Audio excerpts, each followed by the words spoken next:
சிறகடிக்க ஆசை சரியில்லை. டுடே எபிசோடில் மனோஜ் இருந்துட்டு அவங்க அப்பா வீட்டை விட்டு வெளியே போனதை நினச்சி ரொம்பவே கோவப்படுறாங்க. எல்லா பிரச்சனைக்கும் நீ தான் காரணம் அப்படின்னு சொல்லிட்டு ரோகிணி கிட்ட சண்டை போடவும், ரோகிணி இருந்துட்டு நான் என்ன பண்ணேன், நீ தான் பெரிய ஆர்டரை வந்துருச்சு அது இதுன்னு சொல்லி இப்போ என்னை இந்த நிலைமைக்கு கொண்டு வந்து நிப்பாட்டிட்ட அப்படின்னு சொல்லிட்டு ரொம்பவே கோவப்படுறாங்க.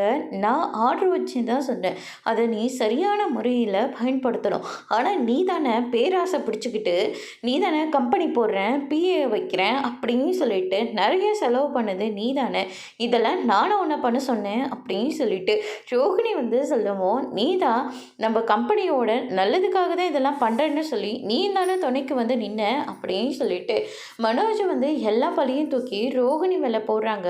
உங்கள் அம்மா தான் அப்படி பேசுகிறாங்கன்னா நீ இப்படி தான் பேசுகிறா, அவங்க பேசுகிறதுல என்ன தப்பு இருக்குது, எல்லாத்துக்கும் காரணம் நீ மட்டும்தான் அப்படின்ற மாதிரி சொல்லிடுறாங்க. என் அப்பா அவர் அதுக்கு மேலே அந்த முத்துவுக்கும் மீனாவுக்கும் எதானா ஒன்றுனா அப்படியே தூக்கி எறிகிறாங்க.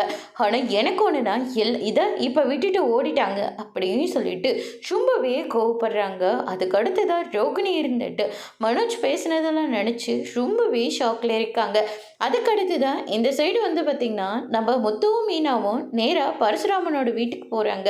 முத்து இருந்துட்டு நடு ரோட்லேயே மீனாவை நிப்பாட்டி நீ போயிட்டு அப்பா அங்கே இருக்காரான்னு சொல்லிட்டு செக் பண்ணு, கண்டிப்பாக வீட்டில் இருக்க மாட்டாரு எனக்கு தெரியும், ஆனால் பரசுராமனோட ரியாக்ஷனை வச்சு எனக்கு ஃபோன் பண்ணு, நான் மற்றதெல்லாம் நான் பார்த்துக்கிறேன் அப்படின்ற மாதிரி சொல்லிடுறாங்க. சரிங்க, இருந்தாலையும் நீங்கள் வரலாம்ல, நான் வந்தால் வேறு மாதிரி போயிடும், அதனால தான் நான் சொல்லிக்கிட்டு இருக்கேன், நீ மட்டும் போயிட்டு வா அப்படின்ற மாதிரி சொல்லிடுறாங்க.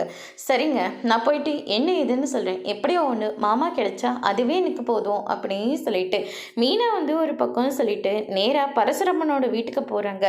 அவ்வளோதான்ப்பா ஆயிடுச்சு, நான் இதோ கொஞ்ச நேரத்தில் கிளம்பி வந்துடுவேன் அப்படின்னு சொல்லிட்டு பரசுராமன் ஃபோன் பேசிக்கிட்டு இருக்காங்க. மீனாவை பார்த்தோன்னே ஓ அப்படியப்பா சரிப்பா நான் வச்சிடுறேன் அப்படின்னு சொல்லிட்டு ஃபோனை கட் பண்ணிடுறாங்க.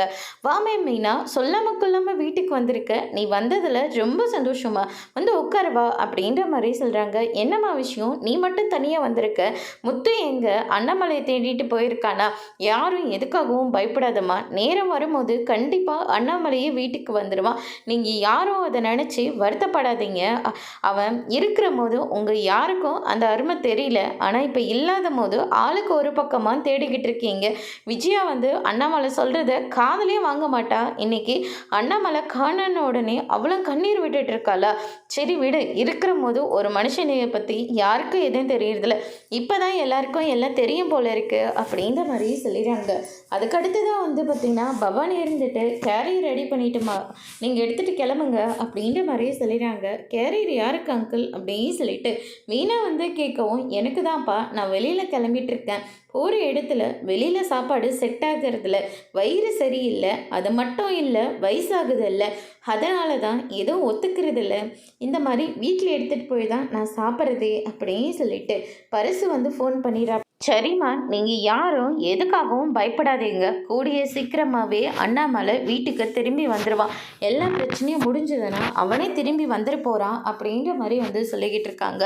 என்னமோ போங்க அங்கிள், மாமா இல்லாமல் வீடாகவே இல்லை, எல்லாரும் ஆளுக்கு ஒரு பக்கமாக தேடிக்கிட்டு இருக்காங்க, மாமா இல்லாமல் எல்லாரும் ரொம்ப வருத்தத்தில் இருக்காங்க, ஆனால் அத்தை அழுந்துக்கிட்டே இருக்காங்க, அவங்கள பார்க்கவே ரொம்ப கஷ்டமாக இருக்குது, மாமாவோட பேச்சை மீறினோன்னு எங்கள் யாருக்கும் எந்த எண்ணமும் கிடையாது, அவரை மதித்து தான் நாங்கள் எல்லாருமே நடந்துக்கிட்டு இருக்கோம், ஆனால் மாமா இதை புரிஞ்சுக்காம அவர் இப்படி லெட்டர் எழுதி வச்சுட்டு போயிருப்பாரு, கொஞ்சம் கூட எங்களால் ஏற்றுக்கவே முடியல, மனசு ரொம்ப கஷ்டமாக இருக்குது அப்படின்னு சொல்லிட்டு மீனா சொல்லிக்கிட்டு இருக்காங்க. கவலைப்படாதம்மா, பவானி சாப்பாடு கொண்டு வராங்க, இங்கே பாருங்கள் யாருக்கு சாப்பாடு அப்படின்னு சொல்லிட்டு கேட்கவும், எனக்கு தாம்மா வெளியில் சாப்பாடு ஒத்துக்கிறதுல, அதனால தான் அப்படின்ற மாதிரி சொல்லிடுறாங்க. அண்ணாமலை ஃபோன் பண்ணிக்கிட்டு இருக்காங்க. அண்ணாமலையோட நம்பரை நம்ம மீனவும் பார்த்துட்றாங்க. இருமா, ஒரு முக்கியமான ஃபோன் வருது, நான் போய் பேசிட்டு வந்துடுறேன், நீ உட்காரமா அப்படின்ற மாதிரி சொல்லிக்கிட்டு ரூமுக்கு தனியாக போகிறாங்க. அண்ணாமலை, சொல்லுப்பா, மீனா தான் இங்கே வந்திருக்கு, உன்னை பற்றி விசாரிக்குதுப்பா, நான் எதுவும் சொல்லவோ மாட்டேன்ப்பா, உன் பேச்சை நான் என்னைக்கு மீறியிருக்கேன் அப்படின்ற மாதிரி சொல்லிடுறாங்க. மீனா எப்படி எப்படியோ பேசி கேட்குவாங்க. ஆனால் நான் இருக்கிற இடத்த மட்டும் நீ சொல்லிடாத அப்படின்ற மாதிரி சொல்லிடுறாங்க. அதுக்கடுத்து தான் வந்து பார்த்திங்கன்னா பவானி இருந்துட்டு, அக்கா உட்காருங்க, நான் போய் தண்ணி எடுத்துகிட்டு வரேன் அப்படின்ற மாதிரி சொல்லிட்டு போகிறாங்க. மீனா இருந்துட்டு கொஞ்ச நேரத்துக்கு முன்னாடி கூட அங்கிள் கேரியர் கட்டியிருக்காரு. என்ன இதுன்னு கேட்டதுக்கு, நான் வெளியில் போகிறேன், எனக்கு சாப்பாடு தேவைப்படுது, கடை சாப்பாடு ஒத்துக்க மாட்டேன்ற மாதிரி சொல்கிறாரு.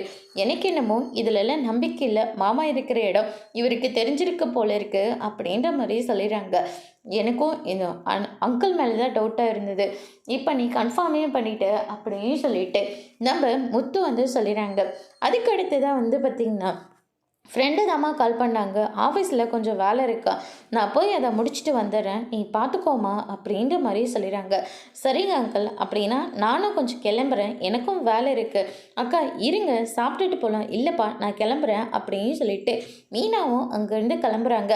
பரசு இருந்துட்டு ஒரு ஆட்டோவை பிடிச்சிக்கிட்டு நேராக போகிறாங்க. முத்து இருந்துட்டு மீனாவை ஆட்டோ ஏற்றி அனுப்பிட்டு அவர் வந்து பரசுவை வந்து ஃபாலோ பண்ணிகிட்டே பின்னாடி போகிறாங்க. அண்ணாமலை இருந்துட்டு பரசுக்கு ஃபோன் பண்ணி, நீ இப்போதைக்கு இங்கே வராத, உன் பின்னாடி ஒரு வண்டி உன்னை துரத்திட்டு வரோம் அப்படின்ற மாதிரி சொல்கிறாங்க. ஏன்னா முத்து உன்னை ஃபாலோ பண்ணிட்டு வந்துட்டுருக்கான்னு நான் சொல்கிறேன். எப்படி அண்ணாமலை இவ்வளோ கரெக்டாக கெஸ் பண்ண? முத்து நான் வளர்த்த பையன், எனக்கு தெரியாதா அவன் எப்படின்னு? அவங்க எல்லாருமே என்னை தேடுவாங்கன்னு எனக்கு நல்லாவே தெரியும். அதனால தான் நான் சொல்கிறேன், முத்து வந்து சாதாரணமாக எடை போடாத அப்படின்ற மாதிரி சொல்லிடுறாங்க. உனக்கு சாப்பாடு தானே, அதெல்லாம் நான் பார்த்துக்கிறேன், நீ இங்கே வராத அப்படின்ற மாதிரி சொல்லிடுறாங்க. சரிப்பா, உன் பேச்சை நான் என்னைக்கு மீறி இருக்கேன் அப்படின்னு சொல்லிட்டு ஆட்டோக்காரரை ஒரு பக்கமாக வண்டியை நிப்பாட்ட சொல்கிறாங்க. நீ சாப்பிட்டியாப்பா அப்படின்னு சொல்லிட்டு கேட்கவும், இன்னும் இல்லை சார், செட்டுக்கு போய் தான் சாப்பிட்ணும். சரி, இதில் சாப்பாடு இருக்கு, ஃப்ரெண்டுக்காக எடுத்துகிட்டு போனேன், அவங்க வேண்டான்னு சொல்லிட்டாங்க, அதனால் நீ சாப்பிட்டுக்கோப்பா அப்படின்ற மாதிரி சொல்லிடுறாங்க. ரொம்ப தேங்க்ஸ், பக்கத்தில் தான் செட்டு இருக்குது, நம்ம போகலாமா அப்படின்னு சொல்லிட்டு அந்த இடத்துக்கு போகிறாங்க. பின்னாடியே முத்துவும் போகிறாரு.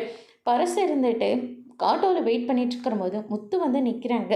வாப்பா முத்து, நீ எங்கப்பா இவ்வளோ தூரம்? மீனாவும் இப்போ தான்ப்பா வீட்டுக்கு வந்துச்சு. எல்லாமே எனக்கு தெரியும் அங்கிள், அப்பா எங்கே இருக்காங்கன்னு தெரியும், நீங்கள் அப்பாவுக்காக தான் சாப்பாடு எடுத்துகிட்டு போகிறீங்கன்னு தெரியும். அப்பா தான் அவர் இருக்கிற இடம் எனக்கு தெரியக்கூடாதுன்னு உங்களை சாப்பாடு வேண்டான்னு சொன்னாருன்னு எனக்கு தெரியும். அதனால தான் சாப்பாட்டை வந்து இந்த மாதிரி டிரைவருக்கு கொடுத்துட்டீங்க அப்படின்ற மாதிரி நம்ம முத்து வந்து சொல்லிடுறாங்க. அதுக்கு அடுத்து தான் வந்து பார்த்திங்கன்னா, அது வந்துப்பா, இல்லை அங்கிள் எல்லாமே எனக்கு தெரியும், ஆனால் அப்பா கிட்ட இது ஒரே ஒரு விஷயத்த மட்டும் சொல்லுங்கள், எந்த குடியை நான் விட்டணும் அதே குடியை அவர் வர்ற வரைக்கும் நான் தொடுவேன்னு நீங்கள் சொல்லுங்கள், அவர் வந்ததுக்கப்புறமா தான் அதை நான் நிப்பாட்டவே போகிறேன் அப்படின்னு சொல்லிட்டு முத்து வந்து சொல்லிடுறாங்க. இதை கேட்டோன்னே பரசு வந்து ரொம்பவே ஷாக் ஆகுறாங்க.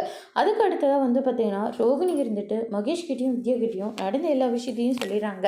இவ டென்ஷனாக இருந்தால் தான் இப்படியெல்லாம் நடந்துக்கிட்டே இருப்பா அப்படின்ற மாதிரி வித்யா வந்து கிண்டல் பண்ணிக்கிட்டு இருக்காங்க. மனோஜும் நான் தான் எல்லா பிரச்சனைக்கும் காரணம்னு சொல்கிறான். நான் எப்படி காரணமாக இருக்க முடியும்?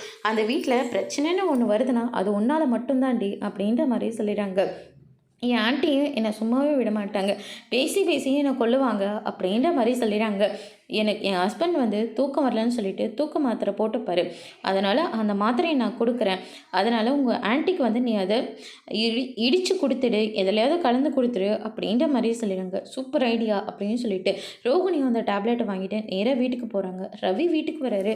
விஜயா இருந்துட்டு அவங்க அப்பா கிடைச்சாரா, முத்துவும் தேடிக்கிட்டு தான் இருக்கான், எங்கேயுமே இல்லை அப்பா அப்படின்ற மாதிரி வந்து சொல்லிடுறாங்க. எல்லாத்துக்கும் காரணம் இவ தான், நீங்கள் வந்து சாப்பிடுங்க, சாப்பாடு வேண்டாம் ஒன்றும் வேண்டாம்னு சொல்லிடுறாங்க. அதோடு இன்னைக்கான எபிசோட் முடிச்சிருக்காங்க.